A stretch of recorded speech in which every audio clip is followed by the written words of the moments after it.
বৃষ্টি ইদানিং যে হারে নামা শুরু করছে, রোদের তো দেখাই নাই। মানে বৃষ্টিটা এখন আর ভালো লাগার জায়গাতেও নাই, খিচুড়ি খাওয়ার জায়গাতেও নাই।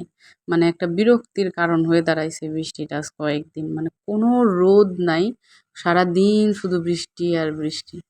আসসালামু আলাইকুম, কি অবস্থা সবার, কেমন আছেন? আশা করি ভালো আছেন, আলহামদুলিল্লাহ। আমরাও অনেক ভালো আছি।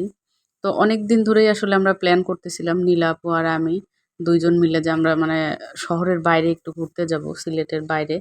তো এই যাওয়া করে মানে আমরা ডেট ফিক্সড করে এই সমস্যা, সেই সমস্যা, নানান সমস্যা দিয়ে আরকি যাইতেই পারতেছিলাম না। তো যাই হোক, ফাইনালি আজকে আমরা যাব। কিন্তু আজ কয়েকদিন যাবৎ এমন বৃষ্টি, প্রতিদিন তাও ১০টার দিকে একটু কমে। আর আজকে এমন অবস্থা, মানে সেই সকাল থেকেই বৃষ্টি শুরু হইছে। তো এই যে আমরা বাসা থেকে বের হয়ে নাস্তা করে, মানে সিলেট থেকে নাস্তা করে এই যে আমরা রওনা হলাম হচ্ছে সিলেট বিয়ানীবাজারের উদ্দেশ্যে। তো রাস্তা দিয়ে যাচ্ছিলাম আর সত্যি মানে পুরো আমার মনে হচ্ছিল কি যে আমি বাড়িতে যাচ্ছি।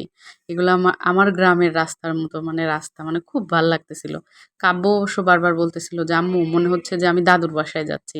মানে রাস্তাগুলা দেখে, মানে চারপাশের পরিবেশ দেখে মনে হচ্ছে যে একদম পুরা আমাদের বাড়ির দিকেই যাচ্ছি। তো শহরের মধ্যে থেকে আরকি অনেকদিন পরে একটু ঘুরতে যাওয়া। তো বৃষ্টি এই টাইমে একটু ছিল না। কাব্য হচ্ছে কিছুক্ষণ আমাদের সাথে সিএনজিতে যাচ্ছিল। কাব্য, তুরফা ২ জনই। আর কিছু সময় আবার ওর বাবার সাথে, যখন বৃষ্টি নেয় আবার ওর বাবার সাথে মোটরসাইকেলে যাচ্ছে। তো এইভাবেই আরকি যাই হোক এসে পৌঁছালাম। মানে বৃষ্টি কিন্তু আছেই, বৃষ্টি পিছু ছাড়তেছে না। তো যেহেতু সকালবেলা আমরা নাস্তা করে আসছি, এখানে আসার পরেও ওনারা অনেক নাস্তা দিছে। আমি অবশ্য কিছুই খাই নাই। ওরা একটু যাই হোক খাইছে। তো ওইদিকে ছেলে মানুষ সব ইয়া করতেছে। আর এখানে যে আমি, নীলা আপু, রোমানা আপু আমরা সবাই চা খাচ্ছিলাম আর আড্ডা দিচ্ছিলাম। আর এরা তো আসার সাথে মানে জামাকাপড় চেঞ্জ করে মানে দৌড়াদৌড়ি শুরু করছে। আমার তো ভয় লাগতেছে যে যেই পরিমাণে বৃষ্টি, আর এই বাড়িতে তো লোকজন নাই। এই যে উঠান তো পিছলা, কোনটা যে কখন পড়ে আল্লাহই জানে।